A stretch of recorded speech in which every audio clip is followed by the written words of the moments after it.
Punjab school education board ਦੀ site 'ਤੇ ਤੁਹਾਡਾ ਸਭ ਦਾ ਸਵਾਗਤ ਹੈ।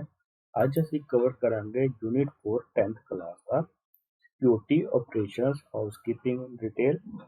ਇਸ ਦਾ ਅਸੀਂ ਸੈਸ਼ਨ 1 ਕਵਰ ਕਰਾਂਗੇ, ਸਿਕਿਉਰਿਟੀ ਪੁਆਇੰਟਸ ਇਨ ਰਿਟੇਲ ਸਟੋਰ। ਉਸ ਤੋਂ ਪਹਿਲਾਂ ਅਸੀਂ ਜਾਣਦੇ ਹਾਂ ਪ੍ਰਾਈਵੇਟ ਸਿਕਿਉਰਿਟੀ ਕੀ ਹੁੰਦੀ ਹੈ, ਇਸ ਦੀ ਪਰਿਭਾਸ਼ਾ ਕੀ ਹੈ। Private security generally cover security of personal property and information. Private security ਆਮ ਤੌਰ ਤੇ ਇੱਕ ਸਟਾਫ, ਉਹਨਾਂ ਦੀ ਪ੍ਰਾਪਰਟੀ ਜਾਂ ਜਾਣਕਾਰੀ ਦੀ ਰੱਖਿਆ ਕਰਦੀ ਹੈ। ਤੁਸੀਂ ਦੇਖਿਆ ਹੋਣਾ, ਜਦੋਂ ਤੁਸੀਂ ਬੈਂਕ ਵਿੱਚ ਜਾਂਦੇ ਹੋ ਤਾਂ ਗੇਟ ਦੇ ਉੱਪਰ ਗੇਟ ਕੀਪਰ ਹੁੰਦਾ ਹੈ। ਉਸ ਦਾ ਕੰਮ ਕੀ ਹੁੰਦਾ ਹੈ? ਆਉਣ ਜਾਣ ਵਾਲੇ ਬੰਦਿਆਂ ਤੇ ਨਜ਼ਰ ਰੱਖਣਾ ਅਤੇ ਉਹ ਆਪਣੇ ਬੈਂਕ ਦੇ ਇੰਪਲਾਈਜ਼ ਨੂੰ ਸੇਫ ਮਹਿਸੂਸ ਕਰਾਉਂਦਾ ਹੈ, ਜਿਨ੍ਹਾਂ ਨਾਲ ਉਹ ਆਮ ਤੌਰ ਤੇ ਬਿਨਾਂ ਡਰ ਤੋਂ ਕੰਮ ਕਰਦੇ ਹਨ। ਇਸ ਦਾ ਪ੍ਰਾਇਮਰੀ ਏਮ ਕੀ ਹੁੰਦਾ ਹੈ? ਪ੍ਰਾਇਮਰੀ ਏਮ ਹੁੰਦਾ ਹੈ ਆਪਣੇ ਸਟਾਫ ਨੂੰ ਸੇਫ ਅਤੇ ਸਿਕਿਉਰ ਇਨਵਾਇਰਨਮੈਂਟ ਪ੍ਰੋਵਾਈਡ ਕਰਨਾ, ਜਿੱਥੇ ਉਹ ਆਰਾਮ ਨਾਲ ਆਪਣੇ ਕੰਮ ਨਿਭਾ ਸਕਦੇ ਹਨ। ਪ੍ਰਾਈਵੇਟ ਸਿਕਿਉਰਿਟੀ ਪ੍ਰੋਵਾਈਡ ਕੌਣ ਕਰਦਾ ਹੈ? ਪ੍ਰਾਈਵੇਟ ਸਿਕਿਉਰਿਟੀ ਦੋ ਤਰੀਕਿਆਂ ਨਾਲ ਪ੍ਰੋਵਾਈਡ ਹੁੰਦੀ ਹੈ। ਇੱਕ ਤਰੀਕਾ ਹੁੰਦਾ ਹੈ ਜਿੱਥੇ ਇੱਕ ਕੰਪਨੀ ਇੰਪਲਾਈਜ਼ ਹਾਇਰ ਕਰਦੀ ਹੈ, ਪ੍ਰਾਈਵੇਟ ਕੰਪਨੀ, ਉਹ ਆਪਣੇ ਇੰਪਲਾਈਜ਼ ਨੂੰ ਦੂਜੀ ਕੰਪਨੀ ਦੇ ਵਿੱਚ ਭੇਜਦੀ ਹੈ ਪ੍ਰਾਈਵੇਟ ਇੰਪਲਾਈਜ਼ ਦੇ ਤੌਰ ਤੇ, ਪ੍ਰਾਈਵੇਟ ਸਿਕਿਉਰਿਟੀ ਦੇ ਇੰਪਲਾਈਜ਼ ਦੇ ਤੌਰ ਤੇ। ਉਹ ਉੱਥੇ ਜਾ ਕੇ ਦੂਜੀ ਕੰਪਨੀ ਨੂੰ ਪ੍ਰਾਈਵੇਟ ਸਿਕਿਉਰਿਟੀ, ਉਹਨਾਂ ਦੇ ਸਟਾਫ, ਉਹਨਾਂ ਦੀ ਪ੍ਰਾਪਰਟੀ ਜਾਂ ਉਹਨਾਂ ਦੀ ਇਨਫੋਰਮੇਸ਼ਨ ਨੂੰ ਸਿਕਿਉਰ ਕਰਦਾ ਹੈ। ਦੂਜਾ ਤਰੀਕਾ ਹੁੰਦਾ ਹੈ, ਇੱਕ ਕੰਪਨੀ ਆਪਣੇ ਲਈ ਪ੍ਰਾਈਵੇਟ ਸਿਕਿਉਰਿਟੀ ਹਾਇਰ ਕਰਦੀ ਹੈ, ਜਿੱਥੇ ਉਹ ਆਪਣੇ ਇੰਪਲਾਈਜ਼, ਆਪਣੀ ਪ੍ਰਾਪਰਟੀ, ਆਪਣੀ ਇਨਫੋਰਮੇਸ਼ਨ ਨੂੰ ਸਿਕਿਉਰ ਰੱਖਣ ਦੇ ਲਈ ਉਹਨਾਂ ਦੀ ਮਦਦ ਲੈਂਦੀ ਹੈ। ਇਸ ਤੋਂ ਬਾਅਦ ਅਸੀਂ ਜਾਣਦੇ ਹਾਂ ਸਿਕਿਉਰਿਟੀ ਪੁਆਇੰਟਸ ਇਸ ਦੇ ਕਿਹੜੇ ਹਨ। ਸਭ ਤੋਂ ਪਹਿਲਾਂ ਹੈ prevention. Starting from a simple lock to boundary walls, gates, security guards, they are all means of preventing loss and damage to personal property and information। ਇਸ ਦੇ ਵਿੱਚ ਸਭ ਤੋਂ ਪਹਿਲਾ ਹੈ ਪ੍ਰੀਵੈਂਸ਼ਨ। ਪ੍ਰੀਵੈਂਸ਼ਨ ਦੇ ਵਿੱਚ ਸਿਕਿਉਰਿਟੀ ਸਟਾਫ ਇੱਕ ਸਿੰਪਲ ਲੌਕ ਤੋਂ ਲੈ ਕੇ ਬਾਉਂਡਰੀ ਵਾਲਸ ਅਤੇ ਗੇਟ ਦੀ ਰੱਖਿਆ ਕਰਦਾ ਹੈ, ਜਿਸ ਦੇ ਨਾਲ ਉੱਥੇ ਕੰਮ ਕਰ ਰਹੇ ਇੰਪਲਾਈਜ਼ ਜਾਂ ਘਰ ਦੇ ਮੈਂਬਰ ਆਪਣੇ ਆਪ ਨੂੰ ਸੁਰੱਖਿਅਤ ਮਹਿਸੂਸ ਕਰਦੇ ਹਨ ਅਤੇ ਉਹਨਾਂ ਦੀ ਪ੍ਰਾਪਰਟੀ ਅਤੇ ਇਨਫੋਰਮੇਸ਼ਨ ਨੂੰ ਗੁਆਚਣ ਜਾਂ ਚੋਰੀ ਕਰਨ ਦੀ ਕੋਈ ਸੰਭਾਵਨਾ ਨਹੀਂ ਰਹਿੰਦੀ। ਸੈਕੰਡ ਹੈ ਇਸ ਦੇ ਵਿੱਚ detection. An intruder may overcome protective barriers but may still be threatened in his or her plan by the detection and warning system that can alert the whole security apparatus। ਇਸ ਦੇ ਵਿੱਚ ਕੀ ਹੁੰਦਾ ਹੈ, ਇੱਕ ਘੁਸਪੈਠੀਆ ਜੋ ਉਹਨਾਂ ਦੀ ਕੰਪਨੀ ਦੇ ਵਿੱਚ ਆ ਚੁੱਕਾ ਹੈ, ਉਹਦੀ ਰੱਖਿਆ ਜਾਂ ਉਹਨਾਂ ਦੇ ਪਲਾਨ ਨੂੰ ਰੁਕਾਵਟਾਂ ਨੂੰ ਅਲੱਗ-ਅਲੱਗ ਕਰਕੇ ਉਹਨਾਂ ਦੀ ਯੋਜਨਾਵਾਂ ਅਤੇ ਚੇਤਾਵਨੀ ਪ੍ਰਣਾਲੀ ਦੁਆਰਾ ਅਸਫਲ ਕੀਤਾ ਜਾਂਦਾ ਹੈ। ਇਸ ਦੇ ਵਿੱਚ ਸੁਰੱਖਿਆ ਯੰਤਰਾਂ ਨੂੰ ਚੇਤਾਵਨੀ ਦਿੱਤੀ ਜਾਂਦੀ ਹੈ। ਇਸ ਤੋਂ ਅਗਲਾ ਹੈ ਥਰਡ,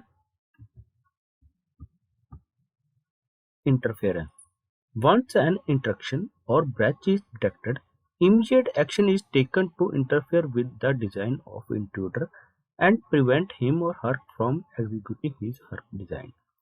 ਇਸ ਦਾ ਮਤਲਬ ਹੈ, ਜਦੋਂ ਇੱਕ ਘੁਸਪੈਠੀਆ ਆਫਿਸ ਜਾਂ ਇੱਕ ਕੰਪਨੀ ਦੇ ਵਿੱਚ ਆ ਚੁੱਕਾ ਹੈ ਅਤੇ ਉਸਨੇ ਉੱਥੇ ਜਾਣਕਾਰੀ ਚੋਰੀ ਕਰਨ ਦੇ ਲਈ ਪਲਾਨ ਬਣਾ ਲਿਆ ਹੈ, ਪਰ ਉਸ ਨੂੰ ਰੋਕਣ ਦੇ ਲਈ ਇੱਕ ਇਮੀਡੀਏਟ ਐਕਸ਼ਨ ਤਿਆਰ ਕੀਤਾ ਜਾਂਦਾ ਹੈ, ਜਿਸ ਦੇ ਨਾਲ ਉਸ ਦੀ ਯੋਜਨਾ ਨੂੰ ਭੰਗ ਕੀਤਾ ਜਾਂਦਾ ਹੈ, ਉਸ ਨੂੰ ਨੁਕਸਾਨ ਪਹੁੰਚਾਇਆ ਜਾਂਦਾ ਹੈ ਅਤੇ ਉਸ ਦੇ ਨਾਲ ਉਸ ਦੀ ਚੋਰੀ ਕਰਨ ਦੀ ਜੋ ਮਨਸ਼ਾ ਹੈ ਉਸ ਨੂੰ ਖਤਮ ਕੀਤਾ ਜਾਂਦਾ ਹੈ। ਉਸ ਤੋਂ ਅਗਲਾ ਹੈ delay. The stronger the security system, the greater is the delay caused to an intruder, thereby increasing the chances of detection।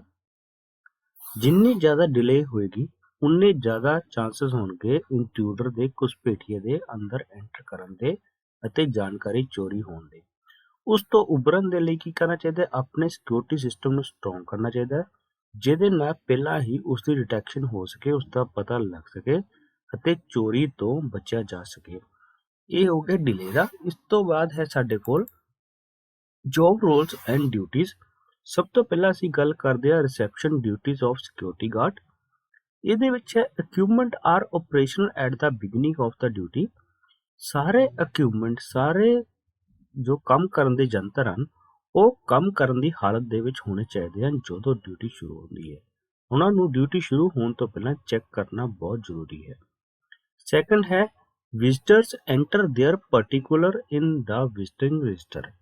ਇਸ ਦੇ ਵਿੱਚ ਜਦੋਂ ਕੋਈ ਵਿਜ਼ਟਰ ਐਂਟਰ ਕਰਦਾ ਹੈ ਆਫਿਸ ਦੇ ਵਿੱਚ ਤਾਂ ਉਸ ਦਾ ਨਾਮ, ਪਤਾ, ਉਸ ਦਾ ਫੋਨ ਨੰਬਰ ਐਂਟਰ ਹੋਣਾ ਚਾਹੀਦਾ ਹੈ ਵਿਜ਼ਟਰ ਬੁੱਕ ਦੇ ਵਿੱਚ, ਜਿਸ ਦੇ ਨਾਲ ਪਤਾ ਲੱਗ ਸਕੇ ਉਹ ਕਿੱਥੋਂ ਆਇਆ ਹੈ ਅਤੇ ਉਸ ਦਾ ਮਕਸਦ ਕੀ ਹੈ, ਉਸਨੇ ਕਿਸ ਨੂੰ ਮਿਲਣਾ ਹੈ। Badges and visitor slips are issued after checking. Visitor register check ਕਰਨ ਤੋਂ ਬਾਅਦ ਅਤੇ ਉਹਨਾਂ ਦੇ ਬਾਰੇ ਜਾਣਕਾਰੀ ਪ੍ਰਾਪਤ ਕਰਨ ਉਹਨਾਂ ਨੂੰ ਇੱਕ ਬੈਜ ਜਾਂ ਵਿਜ਼ਟਰ ਸਲਿੱਪ ਦਿੱਤੀ ਜਾਏਗੀ, ਜਿਸ ਦੇ ਨਾਲ ਉਹ ਉਸੇ ਡਿਪਾਰਟਮੈਂਟ ਦੇ ਵਿੱਚ ਜਾਣਗੇ ਵਿਜ਼ਟਰ ਜਿੱਥੇ ਉਹਨਾਂ ਨੇ ਜਾਣਾ ਹੈ, ਜਿਸ ਦੇ ਪਾਰਟਿਕੂਲਰ ਉਹਨਾਂ ਨੇ ਰਜਿਸਟਰ ਦੇ ਵਿੱਚ ਫਿਲ ਕੀਤੇ ਹਨ। ਜੇ ਉਹਨਾਂ ਦੀ ਐਂਟਰੀ ਗਲਤ ਹੈ ਤਾਂ ਉਹਨਾਂ ਨੂੰ ਉਹ ਉੱਥੇ ਵਿਅਕਤੀ ਨਹੀਂ ਮਿਲੇਗਾ ਅਤੇ ਉਸ ਨੂੰ ਵਾਪਿਸ ਆਉਣਾ ਪਏਗਾ। ਨੈਕਸਟ ਹੈ documentation is available at the start of the duty. Documentation ਹਮੇਸ਼ਾ ਉਪਲਬਧ ਹੋਣੀ ਚਾਹੀਦੀ ਹੈ ਜਦੋਂ ਸਾਡੀ ਡਿਊਟੀ ਸ਼ੁਰੂ ਹੁੰਦੀ ਹੈ ਕਿਸੇ ਸਿਕਿਉਰਿਟੀ ਗਾਰਡ ਦੀ। Documents are complete. ਸਾਰੇ ਡਾਕੂਮੈਂਟਸ ਪੂਰੇ ਹੋਣੇ ਚਾਹੀਦੇ ਹਨ, ਕੋਈ ਵੀ ਡਾਕੂਮੈਂਟ ਅਧੂਰਾ ਨਹੀਂ ਹੋਣਾ ਚਾਹੀਦਾ। ਨੈਕਸਟ ਹੈ ਗੇਟ ਡਿਊਟੀਜ਼। ਪਹਿਲਾਂ ਅਸੀਂ ਗੱਲ ਕਰ ਰਹੇ ਸੀ ਰਿਸੈਪਸ਼ਨ ਤੇ। ਰਿਸੈਪਸ਼ਨ ਦਾ ਮਤਲਬ ਹੈ ਜਦੋਂ ਵਿਅਕਤੀ ਆਫਿਸ ਦੇ ਵਿੱਚ ਐਂਟਰ ਹੋ ਗਿਆ ਉਸ ਤੋਂ ਬਾਅਦ ਉਹਦੀਆਂ ਜੋ ਡਿਊਟੀਜ਼ ਹੁੰਦੀਆਂ ਹਨ ਉਹਨਾਂ ਦੇ ਬਾਰੇ ਗੱਲ ਕੀਤੀ ਹੈ। ਹੁਣ ਅਸੀਂ ਗੱਲ ਕਰਾਂਗੇ ਗੇਟ ਤੇ ਡਿਊਟੀਜ਼ ਦੀ। ਇਹਦੇ ਵਿੱਚ ਸਭ ਤੋਂ ਪਹਿਲੀ ਹੈ all equipment is operational at the start of the duty. Same ਜੋ ਪਹਿਲੇ ਦੇ ਵਿੱਚ ਸੀਗਾ, ਕੋਈ ਵੀ ਡਿਊਟੀ ਸ਼ੁਰੂ ਹੋਣ ਤੋਂ ਪਹਿਲਾਂ ਸਾਨੂੰ ਸਾਰੇ ਜੰਤਰ ਚੈੱਕ ਕਰ ਲੈਣੇ ਚਾਹੀਦੇ ਹਨ ਕਿ ਉਹ ਵਰਕਿੰਗ ਹਾਲਤ ਦੇ ਵਿੱਚ ਹਨ ਜਾਂ ਨਹੀਂ ਹਨ। All documentation is available at the start of the duty. ਸਾਰੇ ਡਾਕੂਮੈਂਟ ਉਪਲਬਧ ਹੋਣੇ ਚਾਹੀਦੇ ਹਨ ਜਦੋਂ ਡਿਊਟੀ ਸ਼ੁਰੂ ਹੁੰਦੀ ਹੈ। ਮਤਲਬ ਕਿ ਉਹਨਾਂ ਦੇ ਵਿਜ਼ਟਰ ਰਜਿਸਟਰ, ਉਹਨਾਂ ਦਾ ਪੈਨ, ਕਾਪੀ, ਸਭ ਕੁਝ ਉੱਥੇ ਉਪਲਬਧ ਹੋਣਾ ਚਾਹੀਦਾ ਹੈ ਡਿਊਟੀ ਸ਼ੁਰੂ ਹੋਣ ਤੋਂ ਪਹਿਲਾਂ। Stop vehicle entering and exiting. ਜਦੋਂ ਵਹੀਕਲ ਕਿਸੇ ਫੈਕਟਰੀ ਦੇ ਵਿੱਚ ਐਂਟਰ ਹੁੰਦਾ ਹੈ ਤਾਂ ਉਸ ਨੂੰ ਐਂਟਰ ਹੋਣ ਤੋਂ ਪਹਿਲਾਂ ਚੈੱਕ ਕਰਨਾ ਚਾਹੀਦਾ ਹੈ, ਉਹਨਾਂ ਨੂੰ ਰੋਕਣਾ ਚਾਹੀਦਾ ਹੈ ਅਤੇ ਉਹਨਾਂ ਦੀ ਚੈਕਿੰਗ ਕਰਨੀ ਚਾਹੀਦੀ ਹੈ। Stop personnel entering and exiting. ਸਾਰੇ ਜਿੰਨੇ ਵੀ ਵਰਕਰਸ ਕੰਮ ਕਰ ਰਹੇ ਹਨ, ਸਟਾਫ ਕੰਮ ਕਰ ਰਿਹਾ, ਉਹਨਾਂ ਨੂੰ ਆਉਣ ਦੇ ਵੇਲੇ ਅਤੇ ਜਾਣ ਦੇ ਵੇਲੇ ਚੈੱਕ ਕਰਨਾ ਚਾਹੀਦਾ ਹੈ ਤਾਂ ਕਿ ਉਹਨਾਂ ਨੂੰ ਪਤਾ ਲੱਗ ਸਕੇ ਉਹ ਕਿਹੜੇ ਕਿਹੜੇ ਡਿਪਾਰਟਮੈਂਟ ਨਾਲ ਸੰਬੰਧ ਰੱਖਦੇ ਹਨ। Search vehicle entering and exiting. ਜਦੋਂ ਵਹੀਕਲ ਐਂਟਰ ਕਰ ਰਿਹਾ ਹੈ ਅਤੇ ਐਗਜ਼ਿਟ ਕਰ ਰਿਹਾ ਹੈ ਕੰਪਨੀ ਦੇ ਵਿੱਚੋਂ ਤਾਂ ਉਸ ਨੂੰ ਚੈੱਕ ਕਰਨਾ ਬਹੁਤ ਜ਼ਰੂਰੀ ਹੁੰਦਾ ਹੈ। Search personnel entering and exiting. ਜਿਹੜਾ ਸਟਾਫ ਐਂਟਰ ਕਰ ਰਿਹਾ ਹੈ ਅਤੇ ਬਾਹਰ ਜਾ ਰਿਹਾ ਹੈ ਉਹਨਾਂ ਦੀ ਚੈਕਿੰਗ ਵੀ ਬਹੁਤ ਜ਼ਰੂਰੀ ਹੁੰਦੀ ਹੈ। Record all incidents of stop and search. ਸਾਰੇ ਇਨਸੀਡੈਂਟ ਸਾਰੇ ਰਜਿਸਟਰ ਵਿੱਚ ਨੋਟ ਹੋਣੇ ਚਾਹੀਦੇ ਹਨ। ਕਿਹੜਾ ਵਿਅਕਤੀ ਆਇਆ, ਕਿਹੜਾ ਵਿਅਕਤੀ ਗਿਆ, ਕਿਹੜਾ ਵਹੀਕਲ ਆਇਆ, ਕਿਹੜਾ ਵਹੀਕਲ ਗਿਆ, ਕਿਹੜਾ ਸਮਾਨ ਲੈ ਕੇ ਆਇਆ ਸੀ ਅਤੇ ਕਿਹੜਾ ਸਮਾਨ ਨਹੀਂ ਲੈ ਕੇ ਆਇਆ ਸੀ। Ensure that all documentation is complete as soon as possible. ਜਿੰਨੀ ਵੀ ਜਾਣਕਾਰੀ ਹੈ ਜਲਦੀ ਤੋਂ ਜਲਦੀ ਰਜਿਸਟਰ ਦੇ ਉੱਪਰ ਨੋਟ ਹੋਣੀ ਚਾਹੀਦੀ ਹੈ ਅਤੇ ਇਸ ਦਾ ਪੂਰਾ ਰਿਕਾਰਡ ਰੱਖਣਾ ਚਾਹੀਦਾ ਹੈ। ਇਹ ਹੋ ਗਈ ਗੇਟ ਡਿਊਟੀਜ਼। ਉਸ ਤੋਂ ਬਾਅਦ ਅਸੀਂ ਗੱਲ ਕਰਦੇ ਹਾਂ ਮਟੀਰੀਅਲ ਹੈਂਡਲਿੰਗ ਦੀ। ਮਟੀਰੀਅਲ ਹੈਂਡਲਿੰਗ ਕੀ ਹੁੰਦੀ ਹੈ? ਇੱਕ ਸਮਾਨ ਨੂੰ ਦੂਜੀ ਥਾਂ ਤੇ ਚੱਕ ਕੇ ਸਹੀ ਹਾਲਤ ਦੇ ਵਿੱਚ ਰੱਖਣਾ, ਉਹ ਹੁੰਦੀ ਹੈ ਮਟੀਰੀਅਲ ਹੈਂਡਲਿੰਗ। ਮੀਨਸ ਕੋਈ ਸਮਾਨ ਤੁਹਾਡੇ ਕੋਲ ਆਇਆ ਹੈ ਅਤੇ ਉਹ ਵਰਕਿੰਗ ਹਾਲਤ ਦੇ ਵਿੱਚ ਹੈ, ਉਸ ਨੂੰ ਉਸੇ ਹਾਲਤ ਦੇ ਵਿੱਚ ਇੱਕ ਜਗ੍ਹਾ ਤੋਂ ਚੱਕ ਕੇ ਦੂਜੀ ਜਗ੍ਹਾ ਤੇ ਰੱਖਣ ਨੂੰ ਮਟੀਰੀਅਲ ਹੈਂਡਲਿੰਗ ਆਖਦੇ ਹਨ। All equipment is operational at the start of the duty. ਸਾਰੇ ਜੰਤਰ ਡਿਊਟੀ ਸ਼ੁਰੂ ਹੋਣ ਤੋਂ ਪਹਿਲਾਂ ਚੈੱਕ ਕਰਨੇ ਚਾਹੀਦੇ ਨੇ ਕਿ ਕੰਮ ਕਰ ਰਹੇ ਹਨ ਜਾਂ ਨਹੀਂ ਕਰ ਰਹੇ। All documentation is available at the start of the duty. ਸਾਰੀ ਡਾਕੂਮੈਂਟੇਸ਼ਨ ਅਵੇਲੇਬਲ ਹੋਣੀ ਚਾਹੀਦੀ ਹੈ ਜਦੋਂ ਡਿਊਟੀ ਸ਼ੁਰੂ ਹੁੰਦੀ ਹੈ ਉਸ ਤੋਂ ਪਹਿਲਾਂ। Stop personnel and vehicle entering and exiting. ਸਾਰਾ ਸਟਾਫ ਅਤੇ ਵਹੀਕਲ ਨੂੰ ਐਂਟਰਿੰਗ ਅਤੇ ਐਗਜ਼ਿਟ ਤੇ ਚੈੱਕ ਕਰਨਾ ਚਾਹੀਦਾ ਹੈ। Record all incidents of stop and search. ਜਿਹੜੇ ਵਹੀਕਲ ਨੂੰ ਜਾਂ ਜਿਹੜੇ ਸਟਾਫ ਨੂੰ ਤੁਸੀਂ ਰੋਕਿਆ ਹੈ ਅਤੇ ਉਹਨਾਂ ਦੀ ਸਰਚ ਕੀਤੀ ਹੈ ਉਹਨਾਂ ਨੂੰ ਰਿਕਾਰਡ ਦੇ ਤੌਰ ਤੇ ਰਜਿਸਟਰ ਵਿੱਚ ਨੋਟ ਕੀਤਾ ਹੋਣਾ ਚਾਹੀਦਾ ਹੈ। Materials as per the purchase order and challan. ਜਿਹੜਾ ਮਟੀਰੀਅਲ ਕੋਈ ਟਰੱਕ ਜਾਂ ਕਿਸੇ ਗੱਡੀ ਵਿੱਚ ਜਾਂ ਕਿਸੇ ਵਹੀਕਲ ਦੇ ਵਿੱਚ ਆ ਰਿਹਾ ਹੈ ਉਹ ਚਲਾਨ ਦੇ ਤੌਰ ਤੇ ਹੀ ਹੋਣਾ ਚਾਹੀਦਾ ਹੈ। मतलब कि उन्होंने बिल ते जो लिखा है वही मटीरियल अंदर आना चाहिए है, उस तो अलावा कोई भी मटीरियल अंदर नहीं होना चाहिए। Outgoing material is allowed only after authorisation of the authority signatory. ਜਿਹੜਾ ਮਟੀਰੀਅਲ ਬਾਹਰ ਜਾ ਰਿਹਾ ਹੈ ਉਹ ਜਿਸ ਵਿਅਕਤੀ ਨੇ ਬਾਹਰ ਭੇਜਣਾ ਹੈ, ਜਿਸ ਸਟਾਫ ਮੈਂਬਰ ਨੇ, ਜਿਸ ਮਿਨਿਸਟਰ ਨੇ ਉਸ ਨੂੰ ਬਾਹਰ ਭੇਜਣਾ ਹੈ, ਉਹੀ ਬਾਹਰ ਜਾਣਾ ਚਾਹੀਦਾ। ਉਸ ਤੋਂ ਇਲਾਵਾ ਕੋਈ ਵੀ ਮਟੀਰੀਅਲ ਬਾਹਰ ਨਹੀਂ ਜਾਣਾ ਚਾਹੀਦਾ। Maintain separate register for returnable material. ਜਿਹੜਾ ਮਟੀਰੀਅਲ ਵਾਪਿਸ ਆ ਰਿਹਾ ਹੈ ਉਸ ਦਾ ਅਲੱਗ ਰਜਿਸਟਰ ਰੱਖਿਆ ਹੋਣਾ ਚਾਹੀਦਾ ਹੈ, ਜਿਸ ਤੋਂ ਪਤਾ ਚੱਲੇ ਕਿ ਇਹ ਮਟੀਰੀਅਲ ਸਾਡੇ ਕੋਲ ਵਾਪਿਸ ਆਇਆ ਹੈ, ਕਦੋਂ ਆਇਆ ਹੈ, ਕਿਸ ਪਾਰਟੀ ਨੇ ਭੇਜਿਆ ਹੈ। ਇਹ ਸਾਰਾ ਰਿਕਾਰਡ ਸਾਡੇ ਕੋਲ ਅਲੱਗ ਰਜਿਸਟਰ ਦੇ ਉੱਪਰ ਨੋਟ ਹੋਣਾ ਚਾਹੀਦਾ ਹੈ। ਇਹ ਗੱਲ ਹੋ ਗਈ ਮਟੀਰੀਅਲ ਹੈਂਡਲਿੰਗ ਦੀ। ਇਸ ਤੋਂ ਬਾਅਦ ਅਸੀਂ ਗੱਲ ਕਰਦੇ ਹਾਂ patrolling the. Patrolling of premises is one of the most important duty performed by the security personnel। Security guard ਜਾਂ ਸਿਕਿਉਰਿਟੀ ਸਟਾਫ ਦੇ ਦੁਆਰਾ ਪੈਟਰੋਲਿੰਗ ਇੱਕ ਬਹੁਤ ਜ਼ਰੂਰੀ ਜਾਂ ਬਹੁਤ ਮਹੱਤਵਪੂਰਨ ਕੰਮ ਹੁੰਦਾ ਹੈ। The security patrol falls into two categories। ਇਹਦੇ ਦੋ ਭਾਗਾਂ ਵਿੱਚ ਡਿਵਾਈਡ ਕੀਤਾ ਜਾਂਦਾ ਹੈ, mobile petrol and static assignment petrol. ਸਭ ਤੋਂ ਪਹਿਲਾਂ ਅਸੀਂ ਜਾਣਦੇ ਹਾਂ ਮੋਬਾਈਲ ਪੈਟਰੋਲ ਕੀ ਹੁੰਦਾ ਹੈ। Mobile patrols most important element of any security system. ਇਹ ਬਹੁਤ ਜ਼ਰੂਰੀ ਤੱਤ ਹੁੰਦਾ ਹੈ ਸਿਕਿਉਰਿਟੀ ਸਿਸਟਮ ਦਾ। Mobile patrol visits are carried out on a client's property at a regular interval। ਥੋੜੀ ਦੇਰ ਦੇ ਬਾਅਦ ਇੱਕ ਸਿਕਿਉਰਿਟੀ ਗਾਰਡ ਆਪਣੀ ਕਲਾਇੰਟ ਦੀ ਪ੍ਰਾਪਰਟੀ ਦੇ ਵਿੱਚ ਚੱਕਰ ਮਾਰਦਾ ਹੈ ਅਤੇ ਜਾਣਕਾਰੀ ਪ੍ਰਾਪਤ ਕਰਦਾ ਹੈ ਕਿਹੜਾ ਵਿਅਕਤੀ ਆਇਆ ਹੈ, ਕਿਹੜਾ ਵਿਅਕਤੀ ਗਿਆ ਹੈ, ਜਾਂ ਕੋਈ ਅਜਿਹਾ ਵਿਅਕਤੀ ਤੇ ਨਹੀਂ ਘੁੰਮ ਰਿਹਾ ਜੋ ਅਣਪਛਾਤਾ ਹੈ, ਉਸ ਦੇ ਬਾਰੇ ਜਾਣਕਾਰੀ ਇਕੱਤਰਿਤ ਕਰਨੀ ਪੈਂਦੀ ਹੈ। Number of visit per shift may have to be agreed with the client. ਹੁਣ ਉੱਥੇ ਕਿੰਨੀ ਵਿਜ਼ਿਟ ਕਰਨੀ ਹੈ ਇਹ ਕਲਾਇੰਟ ਤੇ ਡਿਪੈਂਡ ਕਰਦਾ ਹੈ, ਜਿਸ ਦੇ ਨਾਲ ਕੰਪਨੀ ਦਾ ਐਗਰੀਮੈਂਟ ਹੋਇਆ, ਸਿਕਿਉਰਿਟੀ ਕੰਪਨੀ ਦਾ ਐਗਰੀਮੈਂਟ ਹੋਇਆ। ਇਸ ਤੋਂ ਬਾਅਦ ਅਸੀਂ ਗੱਲ ਕਰਦੇ ਹਾਂ ਸਟੈਟਿਕ ਅਸਾਈਨਮੈਂਟ ਪੈਟਰੋਲ ਕੀ ਹੁੰਦਾ ਹੈ। ਸਟੈਟਿਕ ਅਸਾਈਨਮੈਂਟ ਪੈਟਰੋਲ ਉਹ ਹੁੰਦਾ ਹੈ ਜਦੋਂ ਇੱਕ ਵਿਅਕਤੀ ਇੱਕ ਥਾਂ ਤੇ ਹੀ ਖੜਾ ਹੋ ਕੇ ਆਪਣੇ ਆਲੇ ਦੁਆਲੇ ਦੀ ਜਾਣਕਾਰੀ ਇਕੱਤਰਿਤ ਕਰਦਾ ਹੈ ਅਤੇ ਉਸ ਦੀ ਰੱਖਿਆ ਕਰਦਾ ਹੈ, ਉਸ ਨੂੰ ਕਹਿੰਦੇ ਹਨ ਸਟੈਟਿਕ ਅਸਾਈਨਮੈਂਟ ਪੈਟਰੋਲ। ਇਸ ਤੋਂ ਬਾਅਦ ਅਸੀਂ ਗੱਲ ਕਰਦੇ ਹਾਂ ਕੰਟਰੋਲ ਰੂਮ ਡਿਊਟੀਜ਼ ਕਿਹੜੀ ਹੁੰਦੀਆਂ ਹਨ। ਇਸ ਦੇ ਬਾਰੇ ਗੱਲ ਕਰੀਏ ਤਾਂ ਇੱਕ control room is an room serving as an operation center where a facility or service can be monitored and controlled। Control room ਇੱਕ ਇਸ ਤਰ੍ਹਾਂ ਦੀ ਥਾਂ ਹੁੰਦੀ ਹੈ ਜਿੱਥੇ ਪੂਰੇ ਆਪਰੇਸ਼ਨ ਨੂੰ ਇੱਕ ਅਮਲੀ ਜਾਮਾ ਅਪਣਾਇਆ ਜਾਂਦਾ ਹੈ, ਜਿਸ ਤੋਂ ਪੂਰੀ ਐਕਟੀਵਿਟੀ ਕੰਟਰੋਲ ਕੀਤੀ ਜਾਂਦੀ ਹੈ ਅਤੇ ਮੋਨੀਟਰ ਕੀਤੀ ਜਾਂਦੀ ਹੈ ਕਿਹੜਾ ਵਿਅਕਤੀ ਕਿੱਥੇ ਕੰਮ ਕਰ ਰਿਹਾ ਹੈ ਅਤੇ ਉਹ ਕੀ ਕੰਮ ਕਰ ਰਿਹਾ ਹੈ। ਇਸ ਨੂੰ ਕਹਿੰਦੇ ਹਨ control room duty. Control room duty ਦੀ ਗੱਲ ਕਰੀਏ ਤਾਂ ਫੰਕਸ਼ਨਸ ਐਂਡ ਡਿਊਟੀਜ਼ ਆਫ ਕਿਹੜੀਆਂ ਹਨ ਕੰਟਰੋਲ ਰੂਮ ਦੀਆਂ। ਸਭ ਤੋਂ ਪਹਿਲੀ ਹੈ effective monitoring of guards, patrolmen and mobile supervisory staff. ਇਹਦੇ ਨਾਲ ਕੀ ਹੁੰਦਾ ਹੈ, ਜਿਹੜੇ ਵੀ ਗਾਰਡ ਕਿਤੇ ਕੰਮ ਕਰ ਰਹੇ ਹਨ ਜਾਂ ਪੈਟਰੋਲਮੈਨ ਕੰਮ ਕਰ ਰਹੇ ਹਨ, ਉਹਨਾਂ ਨੂੰ ਮੋਨੀਟਰ ਕਰਨਾ ਕਿ ਉਹ ਵਿਅਕਤੀ ਇਸ ਵਕਤ ਕਿੱਥੇ ਕੰਮ ਕਰ ਰਹੇ ਹਨ ਅਤੇ ਉਹਨਾਂ ਦਾ ਕੰਮ ਚੱਲ ਰਿਹਾ ਹੈ ਜਾਂ ਨਹੀਂ ਚੱਲ ਰਿਹਾ। Recording of all appropriate routes and emergency matter to enable management to deal quickly and efficiently। ਉਹਨਾਂ ਦੀ ਪੂਰੀ ਡਿਊਟੀ ਐਪਰੋਪ੍ਰੀਏਟ ਚੱਲ ਰਹੀ ਹੈ। ਜੇ ਕੋਈ ਐਮਰਜੈਂਸੀ ਆਈ ਹੈ ਤਾਂ ਮੈਨੇਜਮੈਂਟ ਨੂੰ ਇਨੇਬਲ ਕਰਨਾ ਕਿ ਉਹ ਜਲਦੀ ਤੋਂ ਜਲਦੀ ਐਕਸ਼ਨ ਲੈ ਕੇ ਆਪਣਾ ਕੰਮ ਪੂਰਾ ਕਰੇ। ਇਸ ਤੋਂ ਬਾਅਦ ਗੱਲ ਕਰਦੇ ਹਾਂ maintaining A register of all keys held in the facility. ਜਿੰਨੀਆਂ ਵੀ ਕੀਜ਼ ਹਨ, ਮਤਲਬ ਕਿ ਜਿਹੜੇ ਵਿਅਕਤੀ ਉਹਨਾਂ ਕੋਲ ਕੰਮ ਕਰ ਰਹੇ ਹਨ, ਉਹਨਾਂ ਦਾ ਰਜਿਸਟਰ ਤਿਆਰ ਕਰਨਾ ਕਿ ਉਹ ਵਿਅਕਤੀ ਇਸ ਵਕਤ ਕਿੱਥੇ ਕੰਮ ਕਰ ਰਿਹਾ ਹੈ ਅਤੇ ਉਹਨਾਂ ਦਾ ਮਕਸਦ ਕੀ ਹੈ। ਇਸ ਤੋਂ ਬਾਅਦ insure proper surveillance through CCTV ਦੇ ਰਾਹੀਂ ਪੂਰੀ ਤਰ੍ਹਾਂ ਧਿਆਨ ਰੱਖਣਾ ਕਿ ਵਿਅਕਤੀ ਇਸ ਵਕਤ ਕੰਮ ਕਰ ਰਿਹਾ ਹੈ ਜਾਂ ਨਹੀਂ ਕਰ ਰਿਹਾ, ਅਤੇ ਜੇ ਕੰਮ ਕਰ ਰਿਹਾ ਤਾਂ ਕਿੱਥੇ ਕੰਮ ਕਰ ਰਿਹਾ ਹੈ, ਕੋਈ ਚੋਰ ਜਾਂ ਕੋਈ ਹੋਰ ਵਿਅਕਤੀ ਬੇਵਜ੍ਹਾ ਪ੍ਰੀਮਾਈਸਿਸ ਦੇ ਵਿੱਚ ਐਂਟਰ ਤਾਂ ਨਹੀਂ ਕਰ ਰਿਹਾ। ਇਹ ਸਾਰੇ ਕੰਮ ਹਨ ਜਾਂ ਡਿਊਟੀਜ਼ ਹਨ ਕਿਹਦੇ ਕੰਟਰੋਲ ਰੂਮ ਦੀਆਂ। ਇਸ ਤੋਂ ਬਾਅਦ ਅਸੀਂ ਗੱਲ ਕਰਦੇ ਹਾਂ ਅਸਾਈਨਮੈਂਟ ਇੰਸਟਰਕਸ਼ਨਸ ਕਿਹੜੀਆਂ ਹੁੰਦੀਆਂ ਹਨ।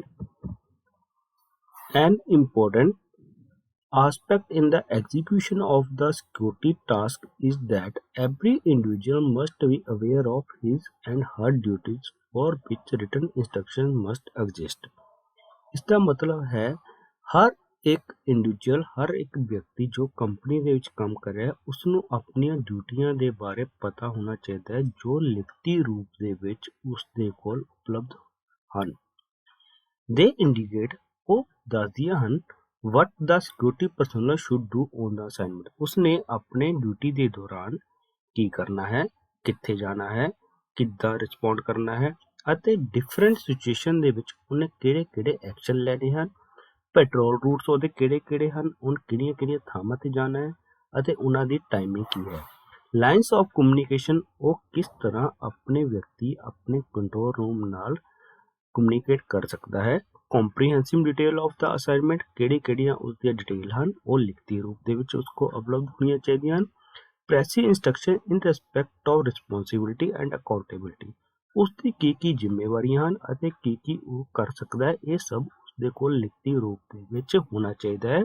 ਉਹਦੇ ਵਰਕਿੰਗ ਆਵਰਸ ਅਤੇ ਹੈਂਡਲਿੰਗ ਉਸਦਾ ਪ੍ਰੋਸੀਜਰ ਕੀ ਹੈ ਇਸ ਦੇ ਬਾਰੇ ਉਸਨੂੰ ਸਭ ਪਤਾ ਹੋਣਾ ਚਾਹੀਦਾ ਹੈ। ਇਹ ਅਸਾਈਨਮੈਂਟ ਇੰਸਟਰਕਸ਼ਨ ਦੇ ਵਿੱਚ ਸਾਰੀਆਂ ਚੀਜ਼ਾਂ ਹੋਣੀਆਂ ਚਾਹੀਦੀਆਂ ਹਨ ਉਸਦੇ ਕੋਲ ਲਿਖਤੀ ਰੂਪ ਦੇ ਵਿੱਚ। ਇਸ ਤੋਂ ਬਾਅਦ ਗੱਲ ਕਰਦੇ ਆ assignment instruction duties and responsibilities ਕਿਹੜੀਆਂ ਹੁੰਦੀਆਂ ਹਨ। ਸਭ ਤੋਂ ਪਹਿਲਾਂ ਹੈ ਇੰਟਰਨਲ ਆਰਗੇਨਾਈਜੇਸ਼ਨ ਚਾਰਟ। ਉਸਨੂੰ ਪਤਾ ਹੋਣਾ ਚਾਹੀਦਾ ਹੈ ਉਸਦਾ ਬੌਸ ਕੌਣ ਹੈ, ਉਸਦਾ ਸੁਪਰਵਾਈਜ਼ਰ ਕੌਣ ਹੈ ਅਤੇ ਉਹ ਕਿਹੜੀ ਕੰਪਨੀ ਵਿੱਚ ਕੰਮ ਕਰ ਰਿਹਾ, ਉਸਦਾ ਹੈੱਡ ਆਫਿਸ ਕਿੱਥੇ ਹੈ। ਇਹ ਸਾਰੀਆਂ ਚੀਜ਼ਾਂ ਦਾ ਉਸਨੂੰ ਪਤਾ ਹੋਣਾ ਚਾਹੀਦਾ ਹੈ। ਉਸ ਤੋਂ ਬਾਅਦ ਕੰਪਨੀ ਸੇਫਟੀ ਸਟੇਟਮੈਂਟ ਉਸਨੂੰ ਕੰਪਨੀ ਦੀ ਸੇਫਟੀ ਸਟੇਟਮੈਂਟ ਦੇ ਬਾਰੇ ਵੀ ਪਤਾ ਹੋਣਾ ਚਾਹੀਦਾ ਹੈ। ਕੰਪਨੀ ਦੀ ਸਟੇਟਮੈਂਟ ਕੀ ਹੈ ਅਤੇ ਉਹ ਕਿਸ ਤਰ੍ਹਾਂ ਕੰਮ ਕਰਦੀ ਹੈ। ਸਟੈਂਡਿੰਗ ਇੰਸਟਰਕਸ਼ਨਸ ਉਸਦੇ ਲਈ ਇੰਸਟਰਕਸ਼ਨ ਕਿਹੜੇ ਹਨ। ਐਮਰਜੈਂਸੀ ਪਲਾਨ ਜੇ ਉਸਨੂੰ ਕੋਈ ਐਮਰਜੈਂਸੀ ਆ ਗਈ ਹੈ ਤਾਂ ਉਹ ਕਿਸ ਨੂੰ ਕੰਟੈਕਟ ਕਰ ਸਕਦਾ ਹੈ ਅਤੇ ਉਹ ਉਹਨਾਂ ਨੂੰ ਕਿੰਨੀ ਦੇਰ ਦੇ ਵਿੱਚ ਰਿਸਪੌਂਡ ਕਰ ਸਕਦੇ ਹਨ। ਇਹ ਸਾਰੀਆਂ ਚੀਜ਼ਾਂ ਦਾ ਉਸਨੂੰ ਪਤਾ ਹੋਣਾ ਚਾਹੀਦਾ ਹੈ। Name and address of Ki personal ਉਸਨੂੰ ਆਪਣੇ ਹੈੱਡ ਆਫਿਸ ਅਤੇ ਸਾਰੇ ਜਾਣਕਾਰੀ ਹੋਣੀ ਚਾਹੀਦੀ ਹੈ ਜਿਸ ਦੇ ਬਾਰੇ ਉਸਨੂੰ ਡਿਊਟੀਆਂ ਨਿਭਾਉਣੀਆਂ ਪੈਂਦੀਆਂ ਹਨ। ਇਹ ਹੋ ਗਿਆ ਸਾਡਾ ਸੈਸ਼ਨ 1। ਇਸ ਤੋਂ ਬਾਅਦ ਅਸੀਂ ਗੱਲ ਕਰਦੇ ਹਾਂ ਸੈਸ਼ਨ 2 ਦੀ। Session 2 role and functions of security personnel. ਇਸ ਦੇ ਵਿੱਚ ਅਸੀਂ ਗੱਲ ਕਰਾਂਗੇ ਸਿਕਿਉਰਿਟੀ ਸਟਾਫ ਹੈ ਜੋ ਉਸਦਾ ਰੋਲ ਕੀ ਹੈ ਤੇ ਉਸਦੇ ਕੰਮ ਕਿਹੜੇ ਹਨ। ਤਾਂ ਉਸਦੇ ਬਾਰੇ ਜੇ ਗੱਲ ਕਰੀਏ ਤਾਂ ਅਸੀਂ ਪ੍ਰਾਈਵੇਟ ਸਿਕਿਉਰਿਟੀ ਦੀ ਪਰਿਭਾਸ਼ਾ ਪਹਿਲਾਂ ਪੜ੍ਹ ਚੁੱਕੇ ਹਾਂ। ਪ੍ਰਾਈਵੇਟ ਸਿਕਿਉਰਿਟੀ ਦੀ ਪਰਿਭਾਸ਼ਾ ਕੀ ਹੁੰਦੀ ਹੈ, ਜਦੋਂ ਇੱਕ ਸਿਕਿਉਰਿਟੀ ਗਾਰਡ ਕਿਸੇ ਪਰਸਨਲ ਸਟਾਫ ਜਾਂ ਫਿਰ ਪ੍ਰੋਪਰਟੀ ਜਾਂ ਇਨਫੋਰਮੇਸ਼ਨ ਦੀ ਰੱਖਿਆ ਕਰਦਾ ਹੈ ਤਾਂ ਉਸਨੂੰ ਪ੍ਰਾਈਵੇਟ ਸਿਕਿਉਰਿਟੀ ਦਾ ਅਦਾਰਾ ਦਿੱਤਾ ਗਿਆ ਹੈ। ਇਸ ਦੇ ਵਿੱਚ ਅਸੀਂ ਗੱਲ ਕਰੀਏ ਤਾਂ ਇੱਕ ਐਕਟ ਹੈ PSARA ਐਕਟ 2005 ਜਿਸ ਦੀ ਫੁੱਲ ਫਾਰਮ ਹੈ private security agency regulation act 2005। ਇਸ ਦੇ ਅਨੁਸਾਰ ਪਰਿਭਾਸ਼ਾ ਜੋ ਹੈ ਸਿਕਿਉਰਿਟੀ ਗਾਰਡ ਦੀ, ਇਹ security guard is defined as any person providing private security with or without arms to another person or property or both and includes a supervisor.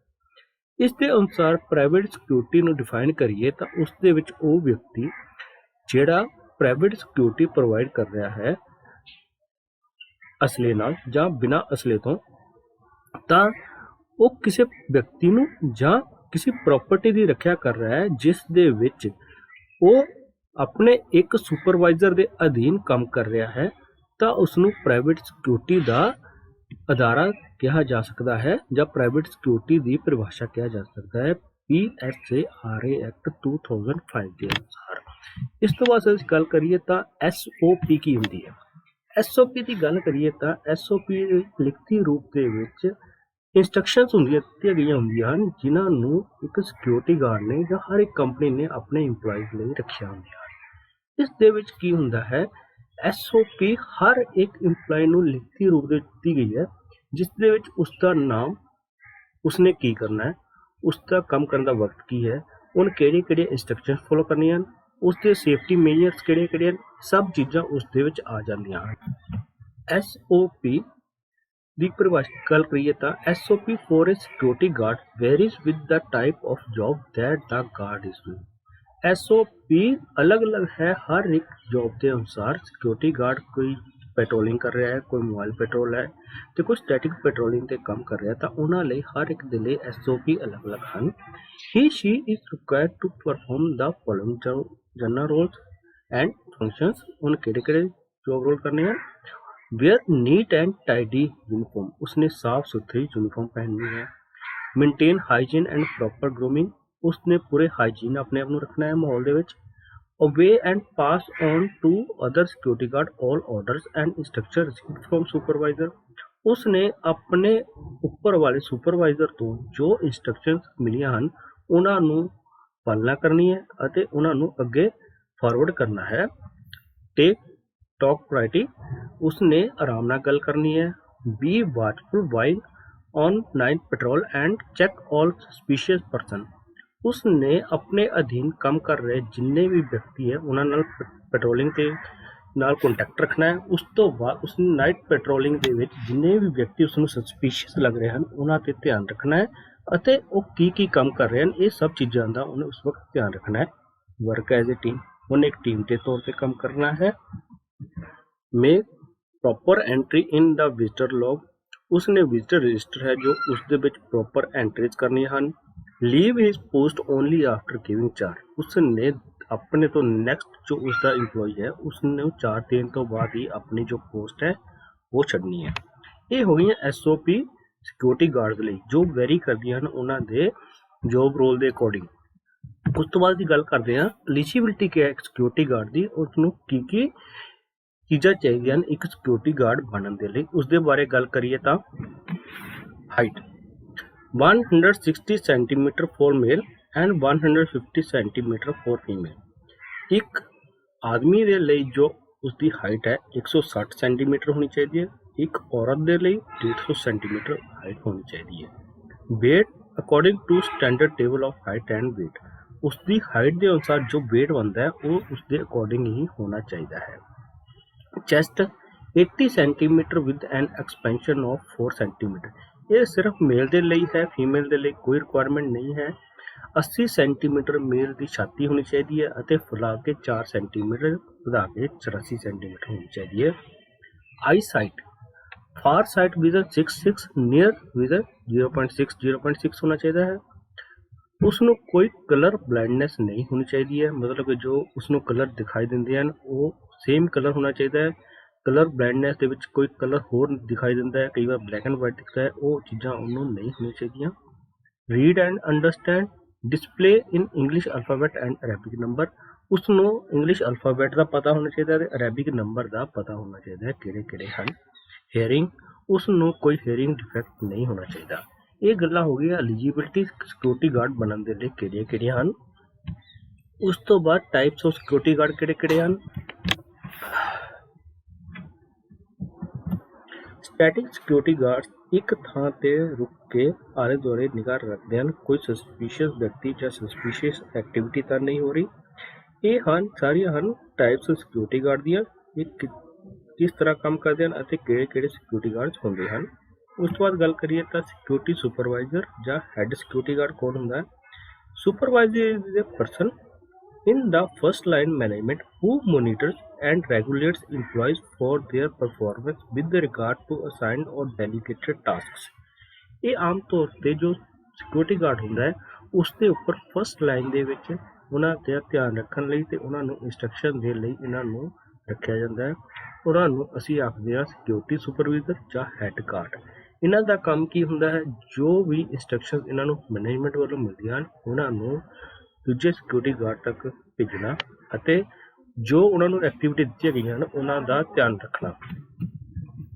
ਇਹ ਆਮ ਤੌਰ ਤੇ 15 ਸਿਕਿਉਰਿਟੀ ਗਾਰਡ ਦੇ ਉੱਪਰ ਰੱਖੇ ਜਾਂਦੇ ਹਨ, ਇਹਨਾਂ ਨੂੰ ਅਸੀਂ ਆਖਦੇ ਹਾਂ ਹੈਡ ਸਿਕਿਉਰਿਟੀ ਗਾਰਡਸ। ਇਸ ਤੋਂ ਬਾਅਦ ਆ ਗਿਆ ਸਾਡਾ role and responsibilities of security supervisor. ਇੱਕ ਸਿਕਿਉਰਿਟੀ ਸੁਪਰਵਾਈਜ਼ਰ ਦੀਆਂ ਕਿਹੜੇ ਰੋਲ ਹਨ ਅਤੇ ਉਸ ਦੀਆਂ ਜ਼ਿੰਮੇਵਾਰੀਆਂ ਕਿਹੜੀਆਂ ਹਨ। ਸਭ ਤੋਂ ਪਹਿਲੀ ਆ ਗਈ supervise the security staff as per the companies policies and rules. ਉਸਨੇ ਕੰਪਨੀ ਪਾਲਿਸੀ ਦੇ ਅਨੁਸਾਰ ਜੋ ਵੀ ਸਿਕਿਉਰਿਟੀ ਸਟਾਫ ਹੈ ਉਸਨੂੰ ਸੁਪਰਵਾਈਜ਼ ਕਰਨਾ ਅਤੇ ਉਹਨਾਂ ਨੂੰ ਕੰਮ ਦੇਣਾ, ਇਹ ਉਸਦਾ ਸਭ ਤੋਂ ਜ਼ਰੂਰੀ ਕੰਮ ਹੁੰਦਾ ਹੈ। Educate the security staff on the various procedures and system. ਅਲੱਗ-ਅਲੱਗ ਜੋ ਕੰਪਨੀ ਦੇ ਪ੍ਰੋਸੀਜਰ ਹਨ, ਜੋ ਸਿਸਟਮ ਹਨ, ਉਹਨਾਂ ਦੇ ਅਨੁਸਾਰ ਸਿਕਿਉਰਿਟੀ ਸਟਾਫ ਨੂੰ ਐਜੂਕੇਟ ਕਰਨਾ ਅਤੇ ਉਹਨਾਂ ਨੂੰ ਉਹਨਾਂ ਦੇ ਕੰਮ ਦੇ ਬਾਰੇ ਦੱਸਣਾ ਇਹ ਸਿਕਿਉਰਿਟੀ ਸੁਪਰਵਾਈਜ਼ਰ ਦਾ ਕੰਮ ਹੈ। Conduct training activity for the security staff. ਅਲੱਗ-ਅਲੱਗ ਟ੍ਰੇਨਿੰਗ ਐਕਟੀਵੇਟ ਕਰਨੀਆਂ ਤਾਂ ਕਿ ਉਹ ਸਿਕਿਉਰਿਟੀ ਸਟਾਫ ਨੂੰ ਅਪ ਟੂ ਡੇਟ ਰੱਖ ਸਕੇ ਕੰਪਨੀ ਦੀ ਪਾਲਿਸੀ ਦੇ ਅਨੁਸਾਰ ਅਤੇ ਜਿਨ੍ਹਾਂ ਲਈ ਉਹ ਕੰਮ ਕਰ ਰਿਹਾ ਉਹਨਾਂ ਦੇ ਬਾਰੇ ਉਹ ਉਹਨਾਂ ਨੂੰ ਰੈਗੂਲਰ ਇਨਫੋਰਮ ਕਰਦਾ ਰਹੇ। ਇਹ ਸਾਰੀਆਂ ਗੱਲ ਸਨ role and responsibilities of security supervisor. ਇਸ ਤੋਂ ਬਾਅਦ ਆ ਗਿਆ ਸਾਡਾ role and responsibility of security supervisor ਦੀਆਂ ਹੋਰ ਕਿਹੜੀਆਂ ਹਨ। Maintain security equipment and gadgets. ਉਸ ਨੇ ਜੋ ਵੀ ਇਕਵਿਪਮੈਂਟ ਹਨ ਸਿਕਿਉਰਿਟੀ ਦੇ ਉਹਨਾਂ ਨੂੰ ਮੇਨਟੇਨ ਕਰਨਾ ਅਤੇ ਉਹਨਾਂ ਦੇ ਗੈਜਟ ਜੋ ਹਨ ਉਹਨਾਂ ਨੂੰ ਮੇਨਟੇਨ ਕਰਨਾ ਅਤੇ ਉਹਨਾਂ ਨੂੰ ਸਹੀ ਹਾਲਤ ਦੇ ਵਿੱਚ ਰੱਖਣਾ ਸਭ ਤੋਂ ਵੱਡੀ ਉਸਦੀ ਜ਼ਿੰਮੇਵਾਰੀ ਬਣਦੀ ਹੈ। Ensure the maintenance of entry and exit lock. उसने इंश्योर करना जो सिक्योरिटी स्टाफ है वो entry and exit lock properly ensure कर रहा है या नहीं कर रहा। अपडेट एंड साइन और डेली सिक्योरिटी रिपोर्ट। उसके कोल जो भी डेली सिक्योरिटी रिपोर्ट्स आ रही हैं उन्होंने अपडेट करना और उन्होंने साइन करने ये सिक्योरिटी सुपरवाइजर का काम है। Monitor inward and outward loading of goods supervision and other material. जो भी एक कंपनी ਦੇ ਵਿੱਚ ਸਮਾਨ ਆ ਰਿਹਾ ਹੈ ਉਹਨਾਂ ਦਾ ਧਿਆਨ ਰੱਖਣਾ ਕਿ ਉਹ ਪ੍ਰੋਪਰਲੀ ਸਿਸਟਮ ਦੇ ਵਿੱਚ ਮੇਨਟੇਨ ਹੋ ਰਿਹਾ ਹੈ ਜਾਂ ਨਹੀਂ ਹੋ ਰਿਹਾ। Report all violation of institute rules and regulation and special order to management.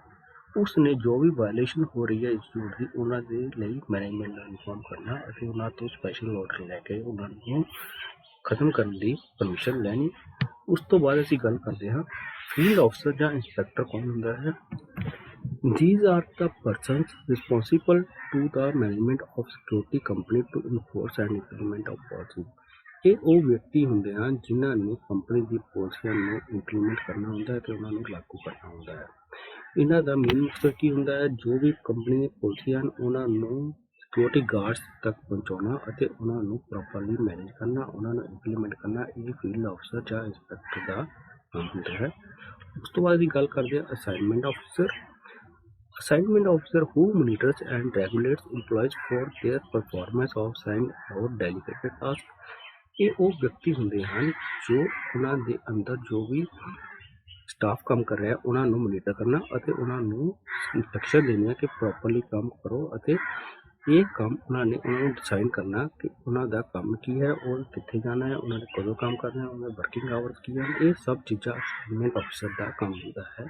ਉਸ ਤੋਂ ਬਾਅਦ ਅਸੀਂ ਗੱਲ ਕਰਦੇ ਹਾਂ Emoluments of benefits in the private security industry। Pay and allowances। The pay is governed by the minimum wage act of the state।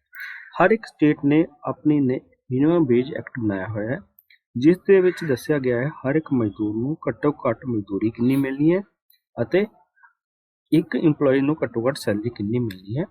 ਉਸ act ਦੇ ਅਧੀਨ ਸਿਕਿਉਰਿਟੀ ਗਾਰਡ ਨੂੰ ਜੋ ਮਿਨੀਮਮ ਵੇਜ ਐਕਟ ਦੇ ਅਧੀਨ ਕਾਨੂੰਨ ਬਣਾਇਆ ਗਿਆ ਅਧੀਨ ਸੈਲਰੀ ਘੱਟੋ ਘੱਟ ਦਿੱਤੀ ਜਾਂਦੀ ਹੈ। ਉਸ ਤੋਂ ਉੱਪਰ ਉਸਦੀ ਬਣ ਸਕਦੀ ਹੈ ਜੋਬ ਰੋਲ ਦੇ ਅਕੋਰਡਿੰਗ ਪਰ ਘੱਟੋ ਘੱਟ ਉਸ ਵੇਜ ਮਿਨੀਮਮ ਐਕਟ ਦੇ ਅਧੀਨ ਉਸਨੂੰ ਸੈਲਰੀ ਦਿੱਤੀ ਜਾਣੀ ਹੈ।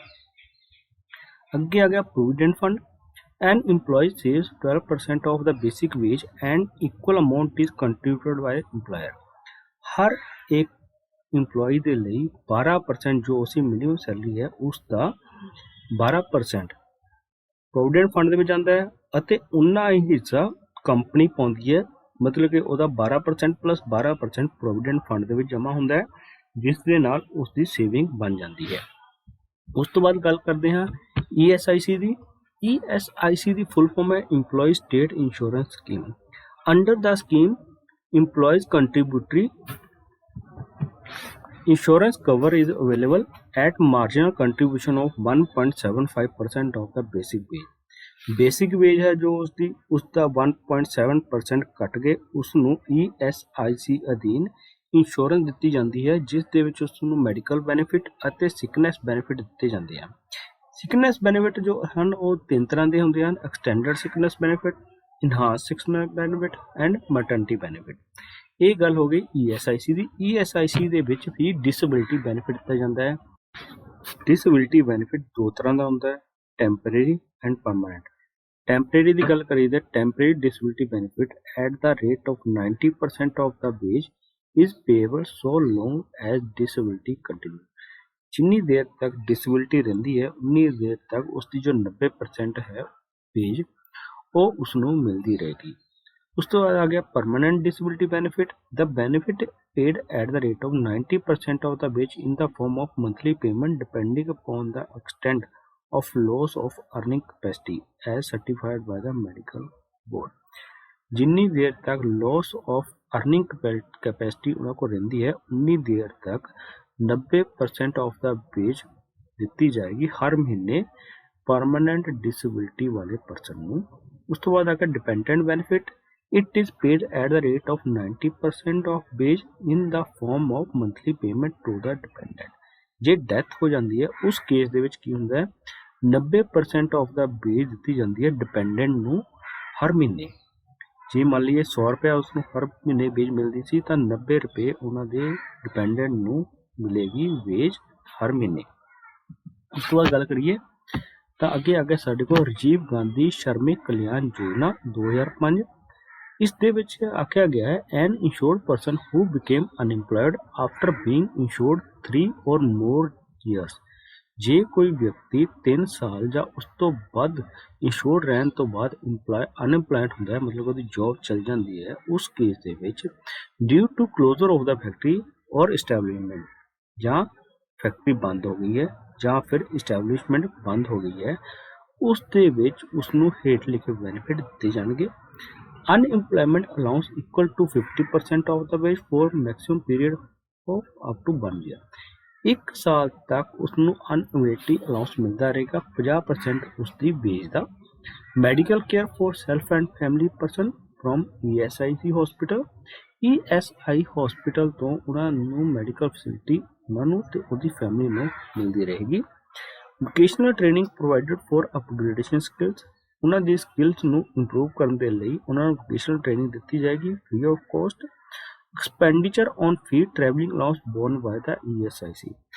उन्होंने जिहड़ी अपग्रेडेशन स्किल के लिए जो आन जान का खर्चा है वो ESIC ही बीयर करेगी, उन्होंने खुद खर्चण की जरूरत नहीं पेगी। ये हो गई राजीव गांधी श्रमिक योजना। इन्हां दे विच बोनस बेनिफिट भी दिता जाता है। Any employee on a salary of wage not exceeding 3500 per month in an industry eligible for bonus up to maximum of 10 years. हर साल जे उन्होंने सैलरी 3500 तो वध नहीं है तो उन्होंने 10,000 का बोनस भी दिता जाएगा। Leave all employees are gone by the company policy and the labor law prevalent in the states। Her state ਦੇ ਵਿੱਚ ਇੱਕ ਲੇਬਰ ਲਾਅ ਬਣੇ ਹੋਏ ਹੈ, ਕੰਪਨੀ ਦੀਆਂ ਪਾਲਿਸੀਆਂ ਇਹਨਾਂ ਨੂੰ ਮੈਚ ਕਰਕੇ ਜੋ ਉਸਦੀ ਸੈਲਰੀ ਲੀਵ ਬਣਦੀ ਰਹੇਗੀ ਉਹ ਉਹਨਾਂ ਨੂੰ ਦਿੱਤੀ ਜਾਂਦੀ ਹੈ। ਇਹ ਹੋਈ ਗੱਲ ਸਾਡੇ ਸੈਸ਼ਨ 2 ਦੀ। ਉਸ ਤੋਂ ਬਾਅਦ ਅਸੀਂ ਗੱਲ ਕਰਾਂਗੇ ਸੈਸ਼ਨ 3 ਦੀ। ਹੁਣ ਅਸੀਂ ਗੱਲ ਕਰਦੇ ਹਾਂ session 3 the material handling in housekeeping.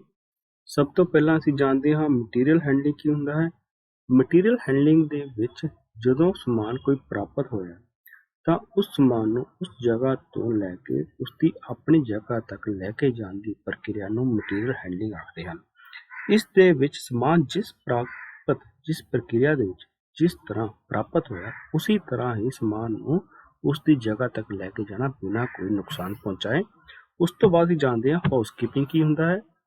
Housekeeping refers to the management of duties involved in running of a household such as cleaning, cooking, home maintenance, shopping and bill payment। ਇੱਕ ਘਰ ਨੂੰ ਚਲਾਉਣ ਦੇ ਲਈ ਜਿਹੜੀ ਪ੍ਰਕਿਰਿਆਵਾਂ ਦੀ ਜਿਹੜੀ ਕਿਰਿਆਵਾਂ ਦੀ ਜਿਹੜੇ ਕੰਮਾਂ ਦੀ ਜ਼ਰੂਰਤ ਪੈਂਦੀ ਹੈ ਉਸ ਨੂੰ ਹਾਊਸਕੀਪਿੰਗ ਆਖਿਆ ਜਾਂਦਾ ਹੈ। ਇਸ ਦੇ ਵਿੱਚ ਕਲੀਨਿੰਗ ਆ ਜਾਂਦੀ ਹੈ, ਕੁਕਿੰਗ ਆ ਜਾਂਦੀ ਹੈ, ਹੋਮ ਮੇਨਟੇਨੈਂਸ ਆ ਜਾਂਦੀ ਹੈ, ਸ਼ਾਪਿੰਗ ਆ ਜਾਂਦੀ ਹੈ ਅਤੇ ਬਿਲ ਪੇਮੈਂਟ ਆ ਜਾਂਦਾ ਹੈ। These tasks may be performed by members of the household or by other persons hired for the purpose। ਇਹ ਕੰਮ ਘਰ ਦੇ ਮੈਂਬਰਾਂ ਦੁਆਰਾ ਕੀਤਾ ਜਾ ਸਕਦਾ ਹੈ ਜਾਂ ਫਿਰ ਜੋ ਮੈਂਬਰ ਜੋ ਪਰਸਨਸ ਹਾਇਰ ਕੀਤੇ ਹੁੰਦੇ ਹਨ ਉਹਨਾਂ ਦੁਆਰਾ ਵੀ ਇਹ ਕੰਮ ਕੀਤਾ ਜਾ ਸਕਦਾ ਹੈ। ਉਸ ਤੋਂ ਬਾਅਦ ਗੱਲ ਕਰਦੇ ਹਾਂ ਹਾਊਸਕੀਪਿੰਗ ਦੀ ਰਿਟੇਲ ਦੇ ਵਿੱਚ ਕੀ ਇੰਪੋਰਟੈਂਸ ਹੈ, ਕੀ ਕੰਮ ਹੈ ਇਹਦਾ। Store cleanliness is an important part of retail।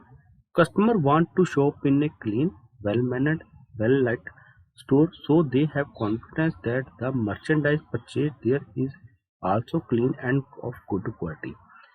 हर एक गाहक चाहता है कि मैं अपना जो शॉपिंग करा वो इस तरह की जगह तो करा जिथे हाइजीन होवे, जो साफ होवे, जो वैल लाइटेड स्टोर होवे उत्थों ही मैं अपनी शॉपिंग करा। उसका इस दे पिछे मकसद की हुंदा है कि उसने समान सही तरह खरीदिया, साफ सुथरा खरीदिया, उसका समान गंदा नहीं है ਤੇ ਉਸਨੂੰ ਹਾਈਜੀਨ ਦੀ ਜ਼ਰੂਰਤ ਨਹੀਂ ਹੈ। ਤੇ ਇਸੇ ਤਰ੍ਹਾਂ ਉਸਦੇ ਮਨ ਦੇ ਵਿੱਚ ਇੱਕ ਹੋਰ ਚੀਜ਼ ਹੁੰਦੀ ਹੈ, ਜਿਸ ਤੋਂ ਉਸਨੇ ਸਮਾਨ ਖਰੀਦਿਆ ਉਹ ਪੂਰੀ ਤਰ੍ਹਾਂ ਜੋ ਮਰਚੈਂਡਾਈਜ਼ਰ ਹੈ, ਜੋ ਸ਼ੌਪਕੀਪਰ ਹੈ, ਉਹ ਪੂਰੀ ਤਰ੍ਹਾਂ ਕਲੀਨ ਅਤੇ ਗੁੱਡ ਕੁਆਲਿਟੀ ਦਾ ਸਮਾਨ ਹੀ ਖਰੀਦਦਾ ਹੈ। Dirt and trash have no place on the sales floor. Floor के उपर कोई डर्ट नहीं होनी चाहिए, कोई खिलरा समान नहीं होना चाहिए, तो विंडोज साफ होनी चाहिए, वॉल साफ होनी चाहिए, काउंटर बिल्कुल साफ होना चाहिए है। ये सब परसैप्शन एक कस्टमर के माइंड में होंगी है शॉपिंग करने तो पहले, शॉप स्टोर एंटर करने तो पहला। House keeping is an ongoing task. ये हमेशा हाउस कीपिंग चलता ही रहता है, इस दे विच बंद होने की प्रक्रिया नहीं होंगी। तो जिन्ने देर चलता रहेगा उन्नी ही फ्लोर, उन्ना ही साडा स्टोर ज़्यादा साफ सुथरा होएगा, उन्ना ही गाहकां नूं ज़्यादा आकर्षित करेगा। हुण असीं गल करदे हां इफैक्टिव हाउस कीपिंग रिजल्ट। इसके रिजल्ट किहड़े क्या हैं? हाउस कीपिंग जे सही होवे तां reduced handling to ease the flow of material. जदों हर समान अपनी जगह ते रखिया होएगा तां उस दे नाल उन्हां नूं धकेलन दा जां उन्हां नाल डिगन दा जां उन्हां नाल उन्हां नूं धक्का लाउण दा काम घट जांदा है, जिस दे नाल ये काम आसान हो जाता है। Fewer tripping and slipping accident. जो स्लिपिंग के एक्सीडेंट होंगे हैं वो घट जाएंगे। डिक्रीज फायर हैज़र्ड भी घट जाएगा। Better control of tools and material. साडा टूल ते मटीरियल का काम घट हो जाएगा तो ये साडे कंट्रोल दे विच ही रहेगा। More efficient equipment clean up and maintenance. साडा जो मेंटेनेंस का क्लीन अप का काम है वो बहुत वधिया तरीके नाल चलेगा। Better hygiene condition leading to improved health के अकॉर्डिंग साडी जगह हाइजीन बन जाएगी तो इस दे नाल की होएगा, ज़्यादा कस्टमर अट्रैक्टिव होंगे। More effective use of space. जो स्पेस है उसनूं बहुत चंगे तरीके नाल यूज किया जा सकेगा। उस तो बाद गल करते हैं असीं कॉमन हाउसकीपिंग टास्क। जो घर के हाउसकीपिंग टास्क होंगे हैं वो किहड़े-किहड़े हैं? Vacuum cleaning, painting, weeding, maintenance ते वेस्ट रिमूवल। ये कॉमन हाउसकीपिंग टास्क होंगे हैं जो आम तौर पर किए जाते हैं। उस तो बाद गल करते हैं मटीरियल हैंडलिंग की। Material handling is any transporting or supporting of a load by one or more workers. जो एक थां तो दूजी थां ते समान नूं लैके जाने की प्रक्रिया दे विच एक वर्कर जां उस तो ज़्यादा वर्कर नूं यूज किया जाता है तो उसनूं मटीरियल हैंडलिंग आख्या जाता है। It includes the lifting. इस ते लिफ्टिंग आ जाती है, होल्डिंग आ जाती है, पुटिंग डाउन आ जाता है, पुशिंग आ जाती है, pulling, carrying, moving of a load. ये सब चीज़ां मटीरियल हैंडलिंग दे विच आ जांदियां हन। इस तो बाद गल करते हैं हाउसकीपिंग मटीरियल किहड़े-किहड़े हुंदे हन। मोप्स जो यूज कीती जांदी हन विंडो क्लीनर दे लई। बकेट जो क्लीनिंग कैमिकल दे लई यूज कीती जांदियां हन। ब्रूम्स फ्लोर पॉलिशिंग दे लई। क्लॉथ्स हैज़र्ड वार्निंग साइन दे लई। Duster dust pan and brushes दे लई। बिन्स लैडर्स ब्लेड्स ट्रॉलीज दे लई। स्प्रे क्लीनर वैक्यूम दे लई यूज कीते जांदे हन। इस तो बाद असीं गल करते हैं सैशन 4 की, जिसका नाम है प्रोसीजर्स इन हाउसकीपिंग।